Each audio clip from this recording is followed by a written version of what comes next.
You're listening to the Kingdom Flow podcast. I'm Kyle Jones. And I'm Ian Sperry. Now more than ever, we're in a time where Christians need to rise up.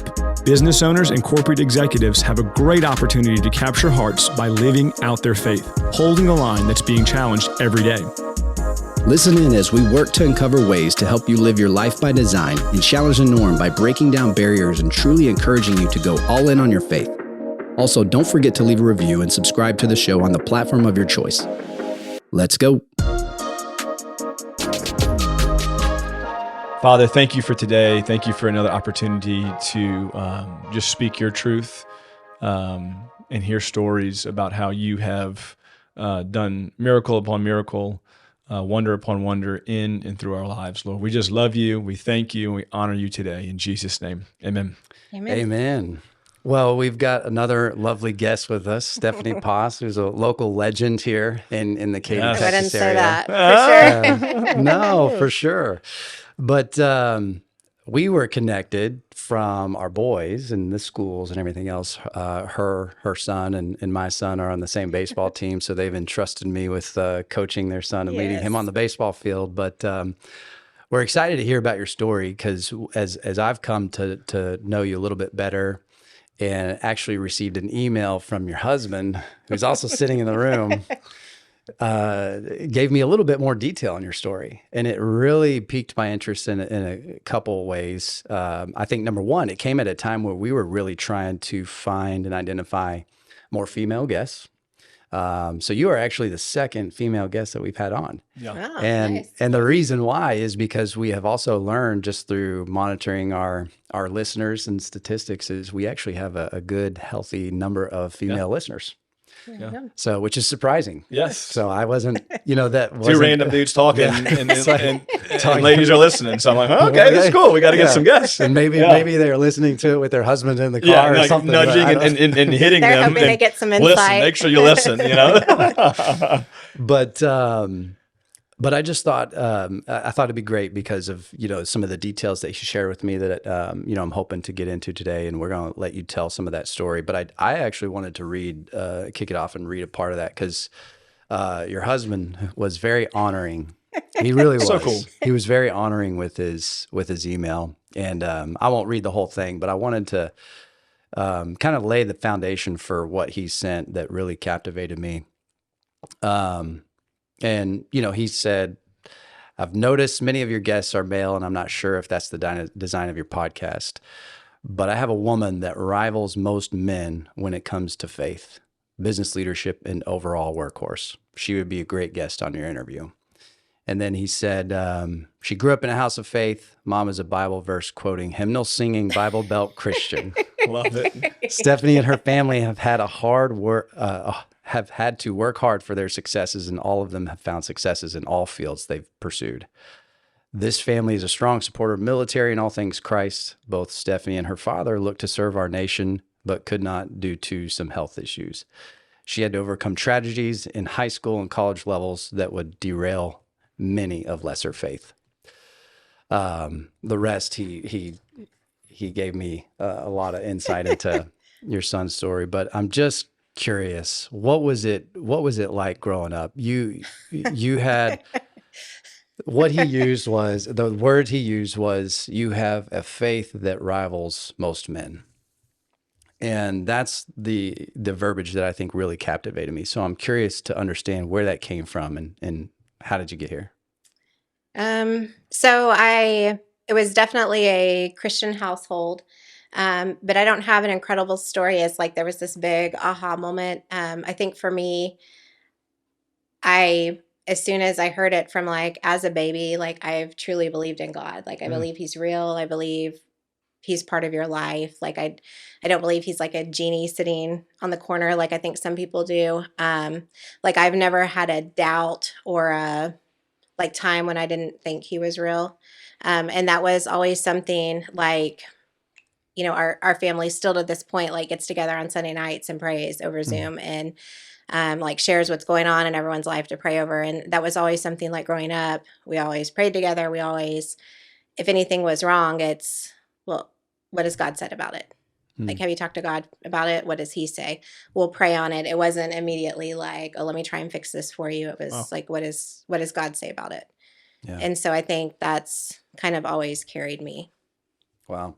So you mentioned something, and I heard this when your son's name is Beckham. So when Beckham spent the night at our house on a Sunday, I guess it was, he said he needed to get on a Zoom call, and I said, "What are you? You're 9. Why are you getting on a Zoom call?" He's got big things going on. I know. He's got big ventures happening right now. But he said, "Oh, we prayed together as a family." So I actually had heard that just recently, a couple weeks ago. So I mean, that's so cool. So elaborate more on that, Yeah, because I think orchestrates that is a practical thing that people could bring into their household. Yeah, so we meet on Sunday night. Sometimes the time varies, but it's my family, the Post family, and then I'm a Hall, and so it's all the Halls. So it's my parents, it's my brothers, their families. They're like my 2 of my nephews are in college, so they'll jump on it. I have a niece and nephew that are going into their senior year at Katy, so like they'll jump on it, and they'll jump on it with their friends. And one thing I think is really cool is my nephew Nathan, him and his girlfriend will always jump on it. And so like that's the example my children are seeing, that this is what you do with your girlfriend or boyfriend in high school. Like, this is what an appropriate relationship looks like. It's you get on the Sunday night family call and you pray together and you encourage each other. Like, so I just, from a mom standpoint, I love that too, that's what my kids are seeing in their cousins. Who spearheaded that? Was that mom or dad? Your mom or dad? Or how did that, like, because again, that is my mom, I think. Yeah. Today's culture, that is not heard of. Yeah. And I really like that idea for me. Like, I'm like, that's a really good idea. Like, just, I mean, it's simple, but yet it's extremely powerful that a family that's far away is still actively praying, not just with one another, but for one another. Mm-hmm. And they're expecting God to see, they're not relying on a pastor or not relying on a preacher or anyone else to pray for them. It's like, hey, we're close to God too, and we're a family, and we're going to pray over each other to make, to see it come happen. So your mom spearheaded that, you said? I believe so, yeah. Yeah. And I think it's neat too that you see different sides of, like, for my nieces and nephews, I see things that I normally wouldn't see. Like, if Amber is worried about a calculus test, like I would never know that if we didn't do this call, even though I'm close to them, and so we have a different insight in their life of what is really going on in their lives and what they're worried about and hoping for. And so one of the things in the email, it sounds like you hit some adversity in high school. Tell me more about that, because I know you were pretty involved being in the Katy area. Katy High School has a big football team here, if you don't know. Well, give me because I don't know you, so I just give me a little background. Like, start off with a little background and then jump into kind of what that adversity was for the listeners that don't know who you are. So my family is I would describe it as a highly competitive family. So the way that myself and my brothers were raised was like my parents wanted to push us not to be mediocre at anything we were doing. So like A's were expected. If we were involved in a sport, we were expected to do well. Like and if you didn't, it was, well, you need to work harder. Like you need to study more, you need to work harder. Like that's unacceptable. Like you need to, if you're going to do it, lay your best foot forward type thing. So I was in sports, and I did all kinds of sports, early on in junior high and stuff. And then in high school, actually made varsity as a freshman at Katy in track. And that's like my first love. And a lot of people don't know that. Everyone thinks it's gymnastics, but it's actually track. And I was a cheerleader there and a 2-time All-American. And yeah. That was fast. What does that mean? 2-time All-American. That's kind of a big deal. Yeah. So I was named to the All-American team 2 different times. I was named as a sophomore and as a senior. So I guess for what sport or in cheerleading. In cheerleading. Okay, cool. Nice. Very cool. Yeah. I guess as a junior, I was terrible. I don't know. Yeah. The middle year. We'll say maybe there was some more competition. Yeah. Well, I had broken my ankle too, so that might be part of it. And then in track, I ran hurdles and relays. Very cool. So, So you were coming to the end of graduation. It seemed like, at least from the email that I got, it seemed like you were potentially thinking about serving the country. Is um, that I had always wanted to, but I didn't really want to dive into that actually until right after 9/11. And I actually went to a recruiter, and I ran track in college too. So like coming out of college, I was in very good shape. And I went to a recruiter, and he was like, well, first of all, you'd have to be able to run, whatever. Like, he was really rude. He was like, you'd have to be able to run whatever the time was, like, just like a man can. I was like, I'll race you right now. Like, let's go, like, and I'll beat you. Yes. But I couldn't, ultimately I couldn't because of my asthma, but okay? yeah, but I wanted to do something, and I didn't want to like be on the front line or anything, but I wanted to offer my service in some way. I was sure they had something. Nice. Well, I think one thing that I'm just realizing we forgot to establish was that you're actually a gym owner here. You own a cheer and gymnastics gym, and you do it in a different way, a different model. It doesn't sound like your parents had any type of business experience. Maybe they did, but where did that desire come from to be, number one, a business owner, and then how did you land on being a gym owner in the cheer world?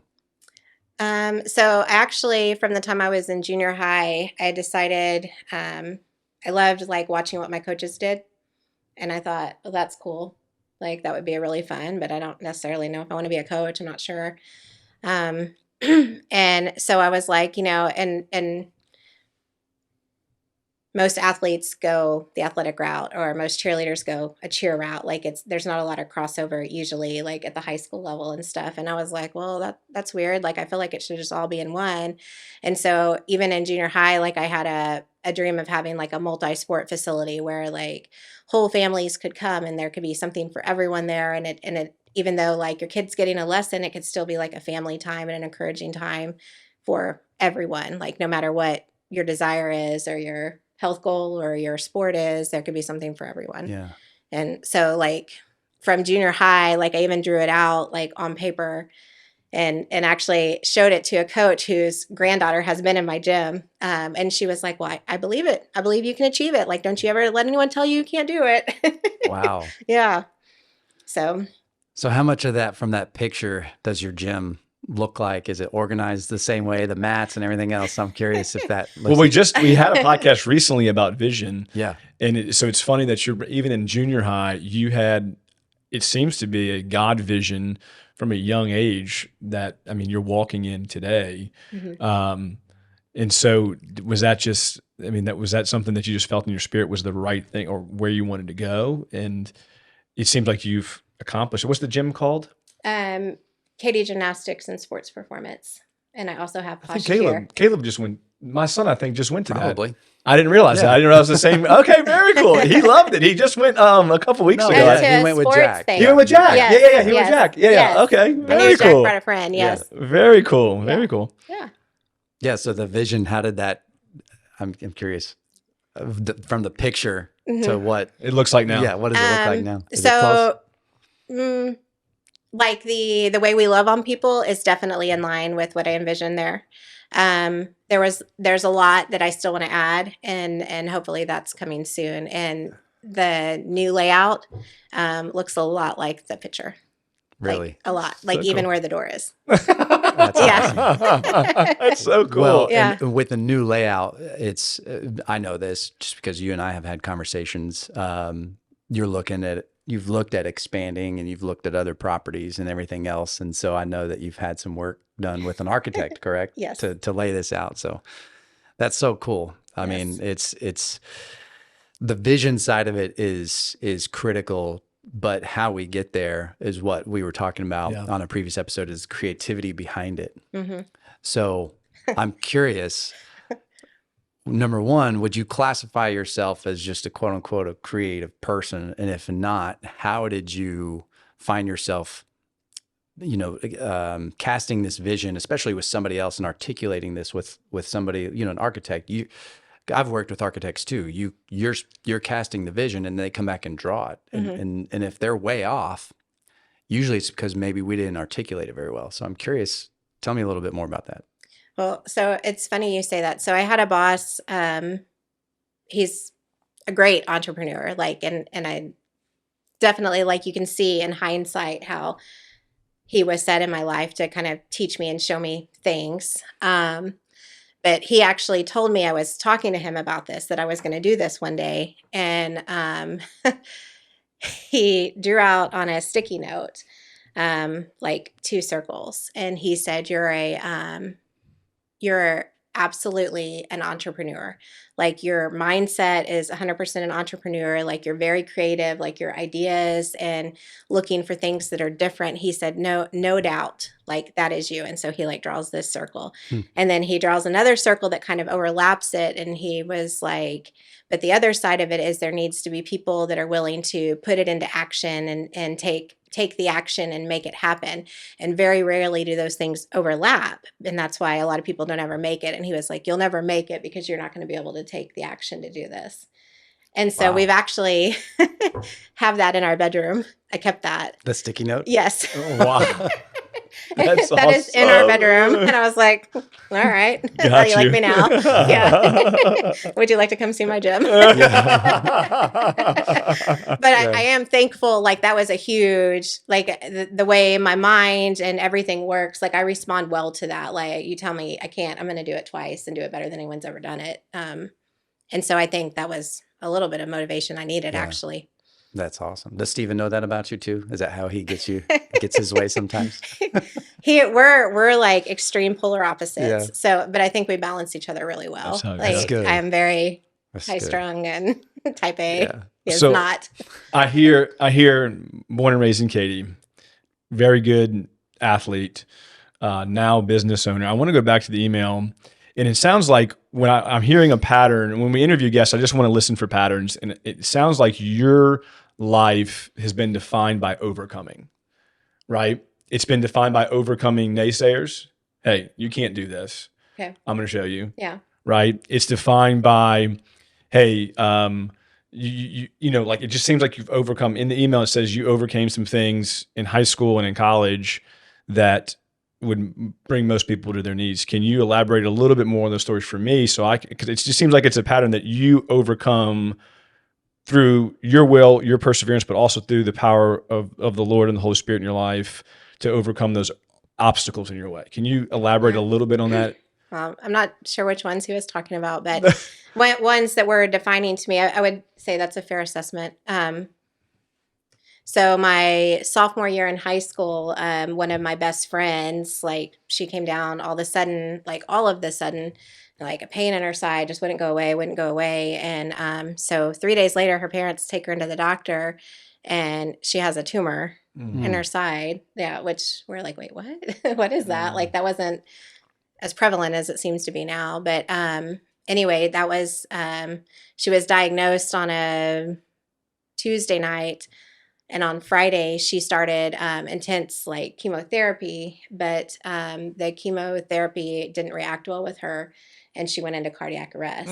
Wow. And she ended up passing away on Sunday. And so I think, like, Less than a week from. yes, Wow. dealing with that and, like, walking through that and just the, I guess, emptiness of her not being there, and, like, her not being on the sideline with us, and her not cheering with us, and her not having her lot, like, all of those things. That was a struggle. Like, as a high schooler, that's, like, really hard to walk through and see and understand. And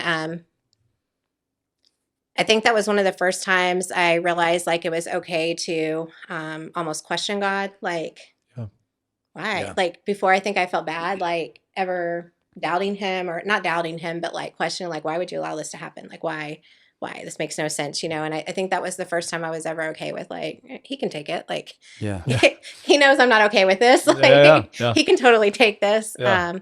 So that was a struggle. And I mean, still to this day, like, there's a lot of times I think about her and miss her, and it was very hard to come through.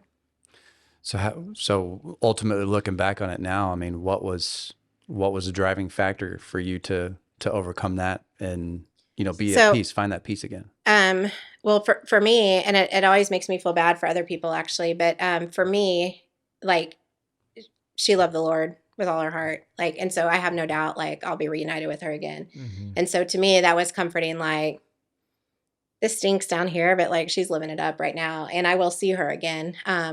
Like it broke my heart for some of the other people we were friends with, that I think to this day are still kind of lost. Like, they don't have that hope. And I always wondered, like, what do people do when they don't have that hope? Yeah. Like, how does one overcome that? Because like, for me, I will see her again, but Yeah. yeah. So for me, it was just relying on God and the fact that I'll see her again. Wow. I'm reading a book right now. It's about hope, and it talks about, it's really in relation to what you're talking about. It's talking about heaven and the hope that we have in glory for when we're coming. And I think it is, we live in a fallen world. And so a lot of times we look at situations like that are just terribly heartbreaking. And it's just, you question God, which I do agree with you that God's big enough to take the questioning and he's okay with it. Yeah. And the beautiful part is when we begin to question God, he also begins to give answers. But we live, when you look at this situation, we live in this fallen world. And, a lot of people would say, well, maybe God wanted to put that on this little young girl. I don't think that was the case with that. I mean, she got cancer on Tuesday, she died on Sunday. I don't think that's God's will for her life to happen, but we Right. do live in a forsaken, godless world that crud like that happens. Right. But the hope of glory that that a believer can hold on to and can, put a stake in the ground and go, like you said, as a sophomore in high school, I will see her again. And so that is it's a powerful fact that I think a lot of times we forget, that, I know a lot of people are listening to the podcast. We know people that their loved ones have recently passed away. Yeah. And it's like, the hope of glory that when we will get to meet again and see again. Right. And so, thank you for sharing that story. Cause that's rough. That's hard. Yeah. So I think it sounds like that was something that that God did use and as part of preparing Yes. you for a season that was coming up when you were ready to have kids. So, Yeah. tell us a little bit about what you experienced with Beckham. So, Beckham he was due at the end of October. He ended up coming in August. So he was about 2 months premature. And luckily they had started, I had started to show some signs that he was coming early. So they had started some steroids and stuff. So his lungs were pretty good. So that wasn't a problem right at the start. So that was good. But he came early, and I think Stephen and I were both kind of like, didn't really understand what was going on, didn't know we should be really scared. Yeah. But I remember thinking this is weird that they took him right from me, and started working on him instead of finishing with me. Right. It's kind of weird. I've already had a kid. I know that I should get to hold him. And, but then they immediately took him to, the NICU, and I think Stephen went with him. And so I wasn't really sure what all was going on. But at first it was, he's just premature and he needs some extra help, some extra support. So you'll probably be in the NICU a week or so. And we were like, okay, we can do that. And even with that, I don't want to downplay anyone's time. If they've ever spent time in the NICU, even a week is tough. Yes. Tough on a mom. Yeah. Yeah. It's really hard. And it's really hard to see your baby that you should be holding, and that's your instinct. Your maternal is to hold him close. And I think it's designed that way. And I couldn't touch him for 6 days. So it's a tough road. So he started having, what they call Brady's, which are, his heart would stop. And then he would need some help to get it going again. And that started on, I think, day 6, if I remember right. Steven's not going to remember. It's all a blur. So he started having those, and he started struggling it seemed like he started struggling more and more. He was in the NICU for the first time ended up being in there for 3 weeks. And it was strange, which I believe is completely a God thing. So my best friend of my whole life, her mom was like my second mom, was really, really important in my life. And she was actually at home in hospice care at the time. And her name was Rosie Barrera. And that was something that was really hard on me. And I kept telling my best friend, like God's not gonna give me both of these things, right? So Beckham's gonna be fine, and your mom's gonna get to meet him, and all, and like that was kind of like a big thing for me. Well, there were all these markers Beckham had to meet to come home. Like he had to go so long without having a Brady, like his heart stopping. Essentially, he had to be able to take a bottle on his own. There were these things he had to be able to do, and he didn't meet any of them. Well, a doctor comes in the next morning and says, it was on, I believe, September 26th, comes in and says, yeah, Beckham can go home today. I'm releasing him. And I'm like, I mean, awesome, but what? Like he hasn't met any of these markers, and like I'm a little bit terrified to take him home. Like, what if his heart stops at home? Like, what? And they're like, nope, he's good. He can be released. And so we actually that same day took him straight to meet Rosie, and he got to meet her, and she ended up passing away the next day. Oh wow! Like so, but that was huge for me. And I didn't know at the time that like God was just giving me that to help me later down the line. Like that was like a picture and thing that I clung to. But then 4 days later, on October 1st, I was at home with Beckham, and I just noticed like I was holding him and he was asleep, and it kept getting just odd, like weird. And his arms would get stiffer and more stiff, and his legs would get more stiff. And I was like, this is like, something's not right. And I called his pediatrician's office, and I was like, I don't know what's wrong. And he's asleep.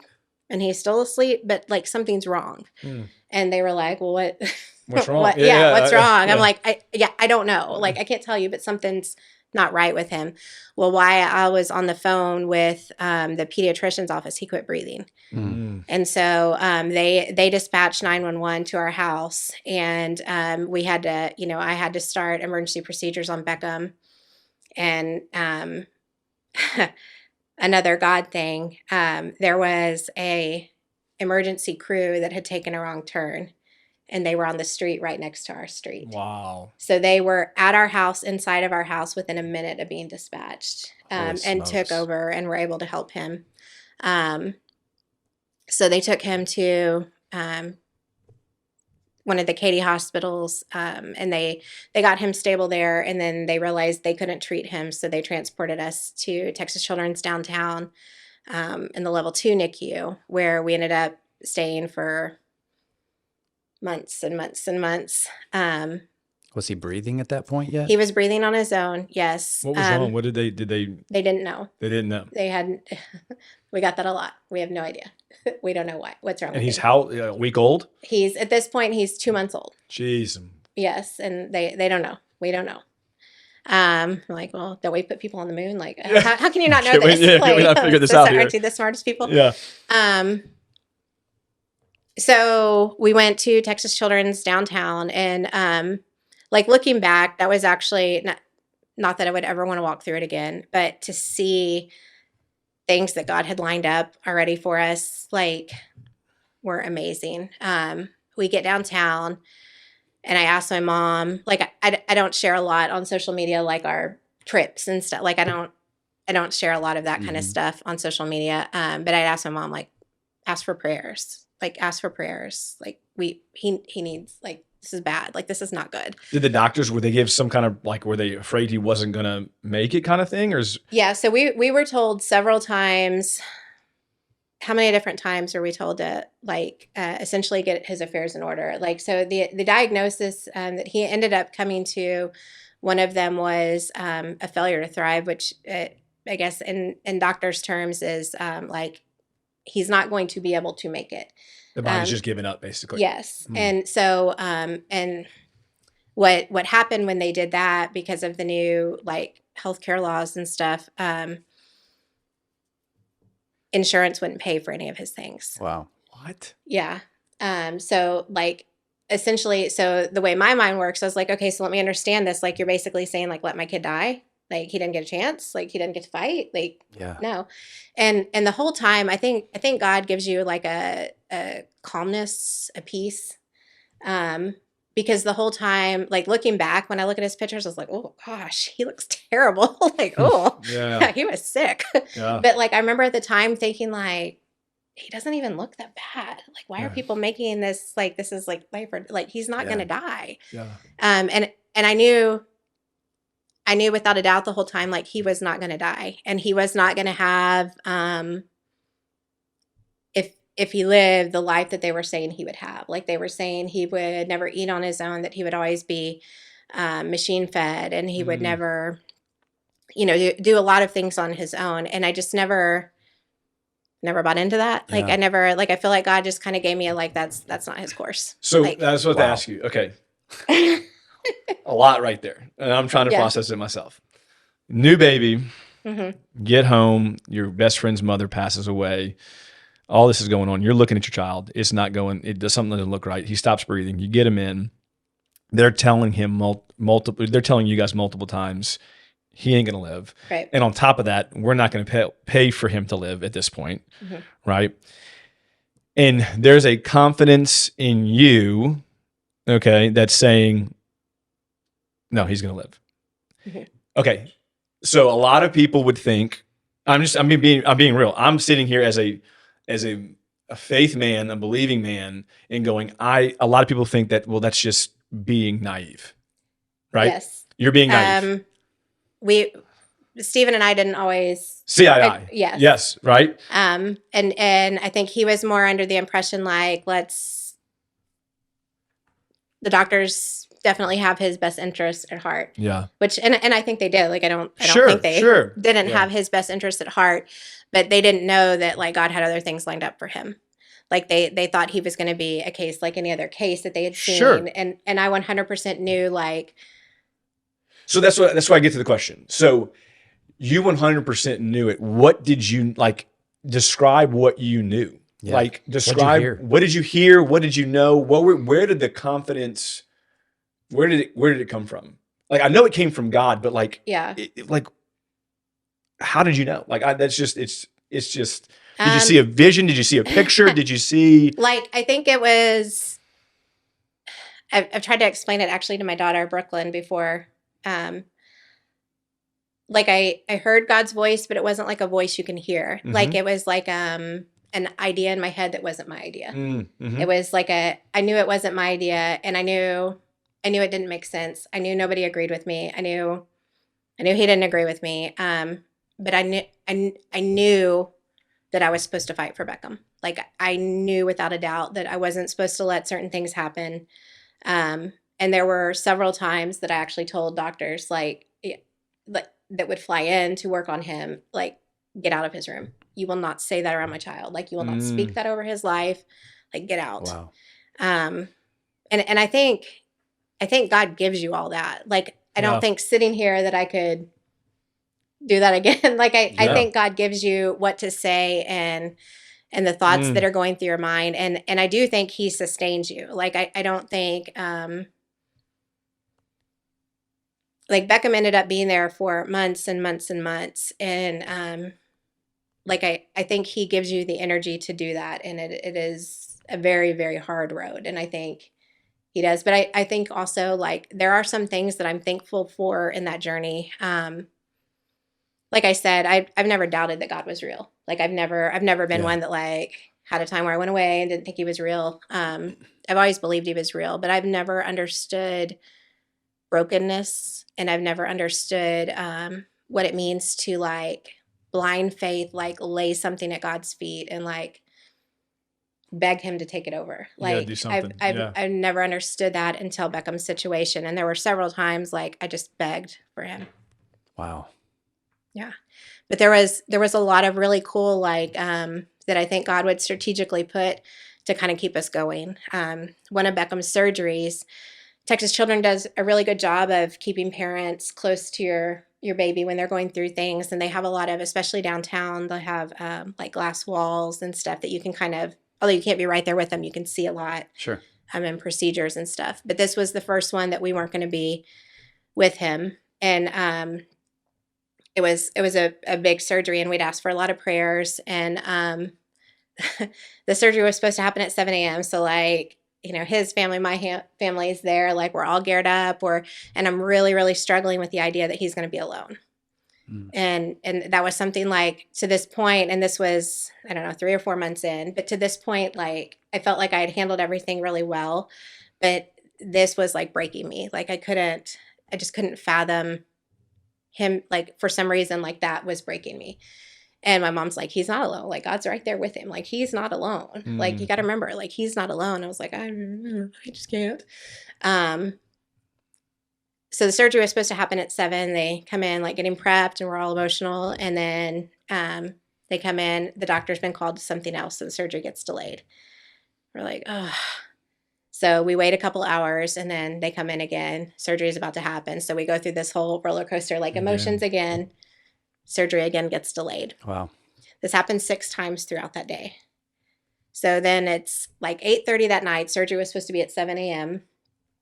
And they say, they come in and say, it's still going to happen tonight. There's another doctor that's going to do it, you know, if you're okay with it. And we're like, yeah, he needs it, you know, like, and about that time, a student that both Stephen and I had taught walks into the room. And we had both taught her. We both loved her.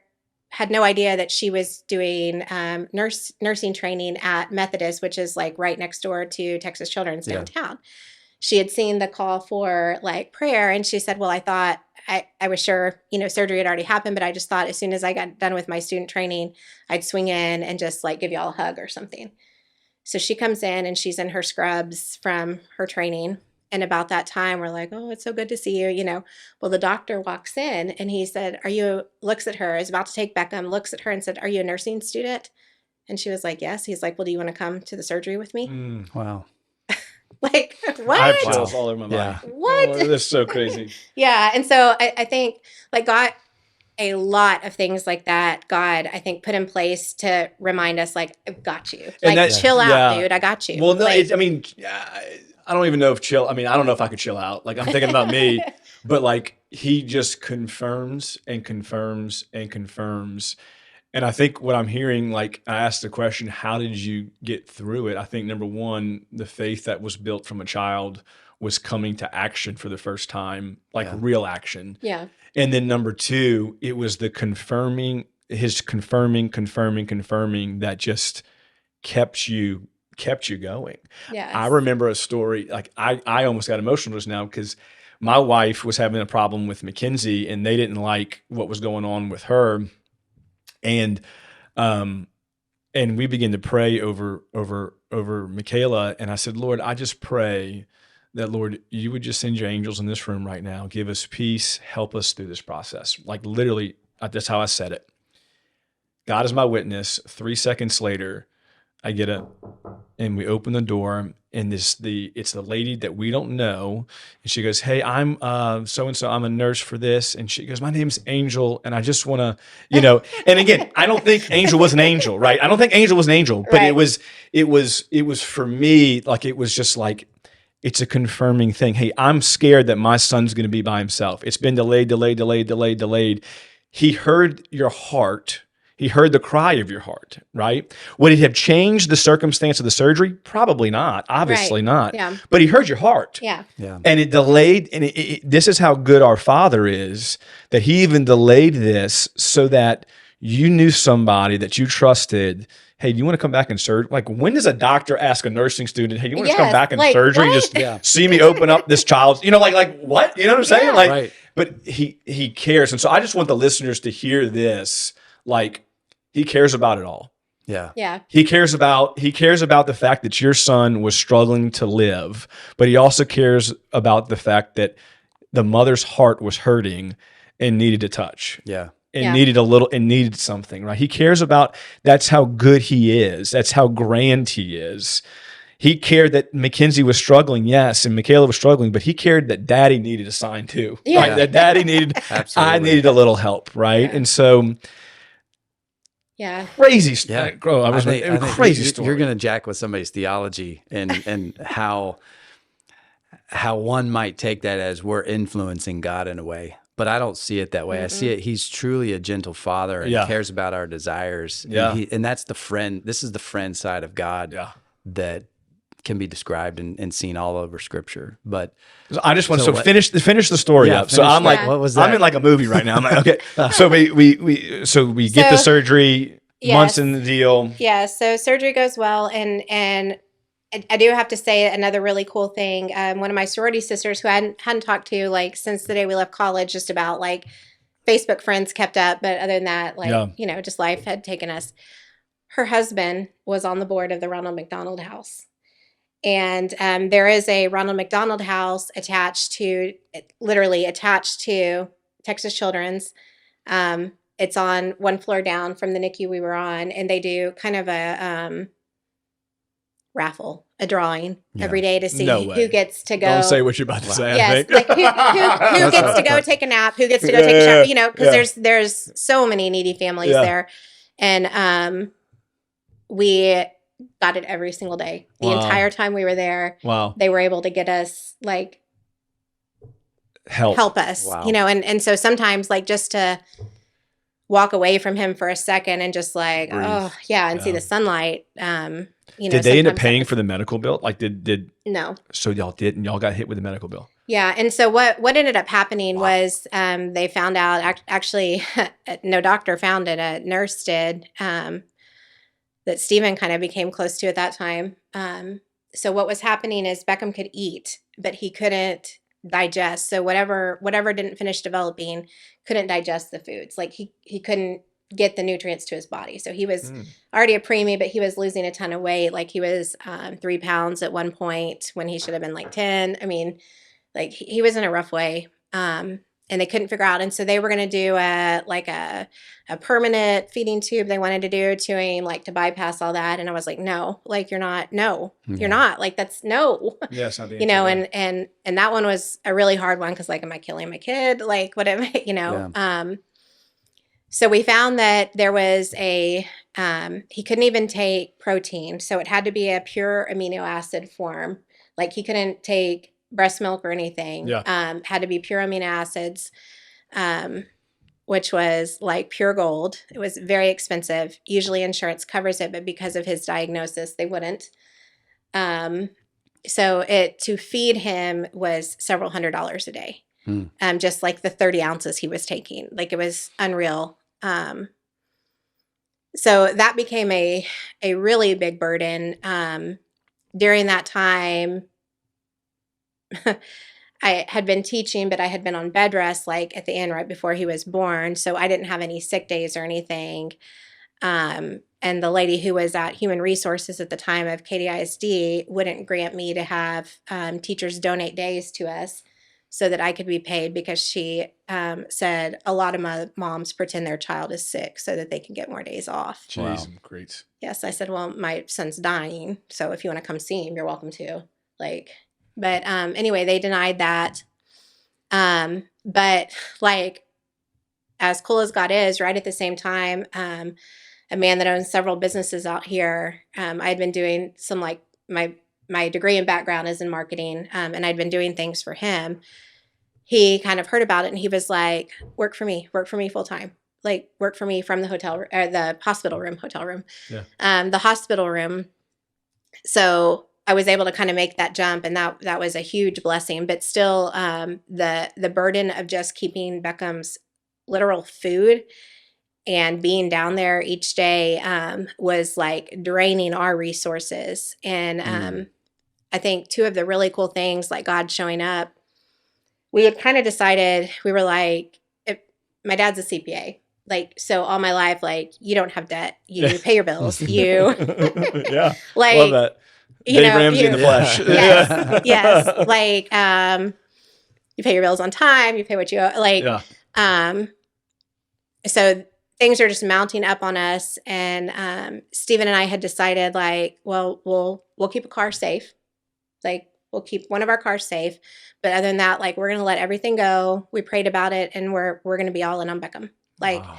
every resource will go to Beckham. Like we'll just let it go. We'll stay here as long as we can. And we got all of our families in Katy. Like we'll just crash with my mom. Like we'll live with someone, you know? Wow. And we were like, we decided like, we're not going to tell anyone that we're letting like the mortgage go and stuff. Like we don't, like people had been really, really good to us. And we didn't want anyone to feel burdened to help, Yeah. you know, or anything. So that was something we just kind of kept to ourselves. And 3 days before the first mortgage payment that we weren't going to make, which it sounds dumb in light of everything, like Beckham's struggling to live, but that was like stressing me out. Like, oh, we're going to miss this payment. It's going to be late. We're going to get a late fee. Like, Yeah, for you know, sure. and like, are we going to lose a house? Like what happens if you miss a payment? You know?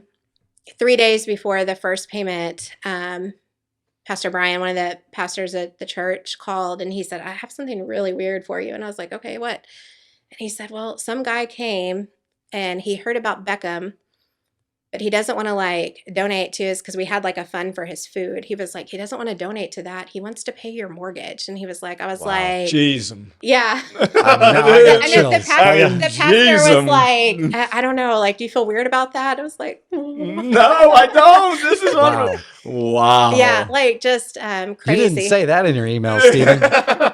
We a really cool thing, we, you know, as parents, you want to provide like the best of everything for your kids. And my daughter was 3 at the time and she had already, you know, struggled from being like thrown around to everyone. And I was struggling, like missing her daycare parties and stuff, you know, which is dumb, but like it was hard. Yeah.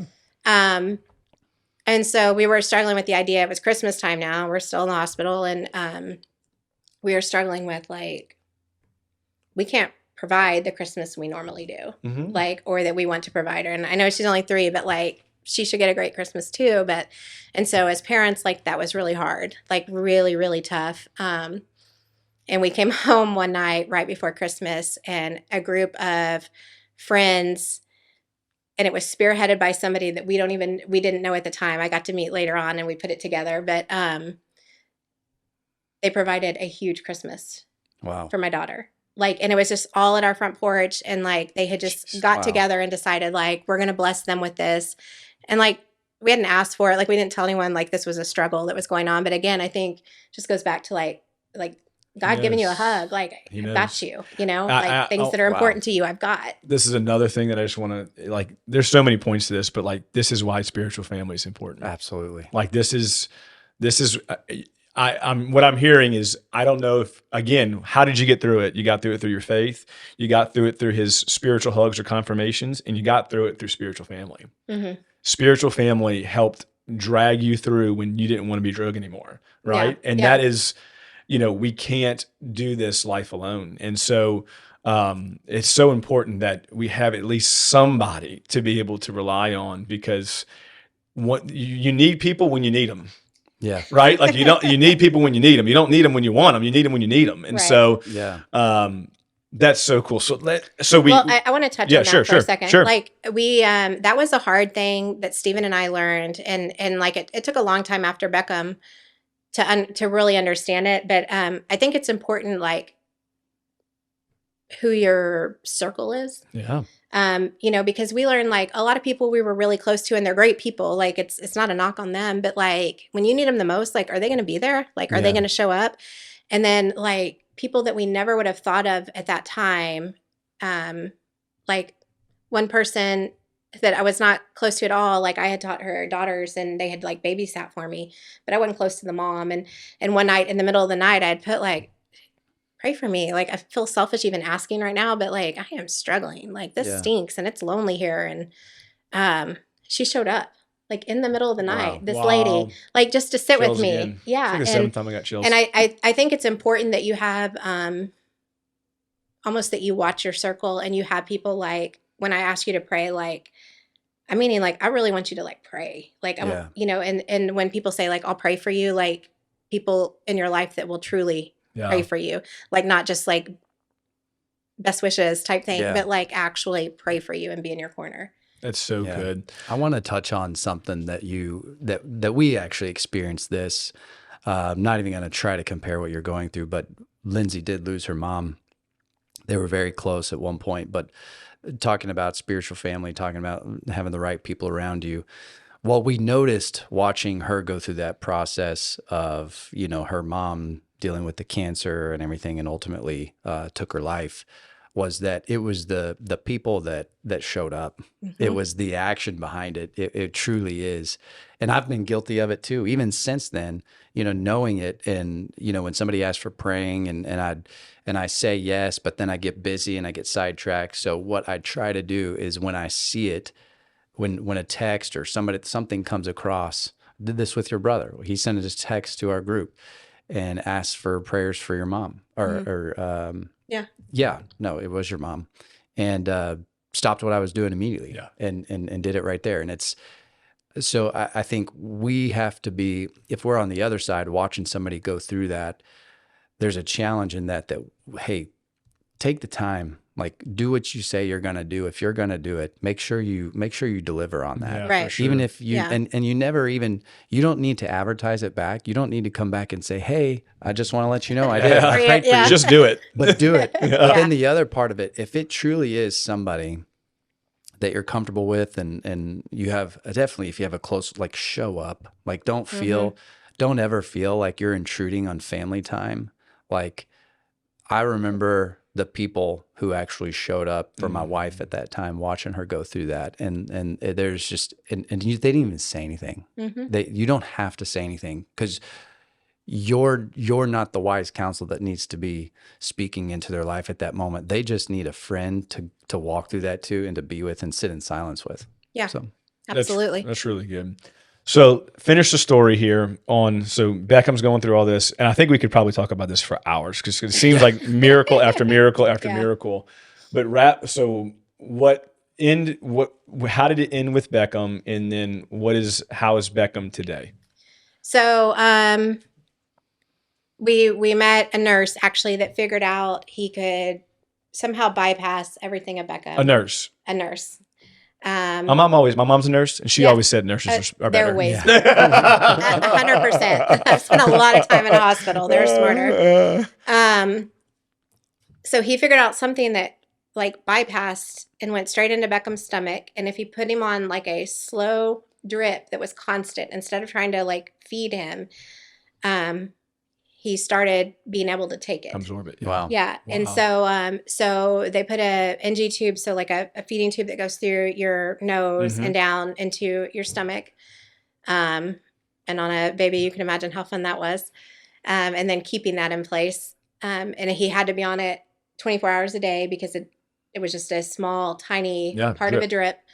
But he started doing better. And so he actually was able to come home, but he still had that. So we had to have nurse care with us for several months. And we had an awesome dog at the time that loved to pull Beckham's NG tube out. I killed that dog. Yeah. We got rid of it. We got rid of it. Yeah, we got Dog rid of to it. be dead. Yeah. I think I literally called Steven one day and I was like, you get this dog out of my house. Like, get it out. And I'm like the biggest animal lover there is. Yeah.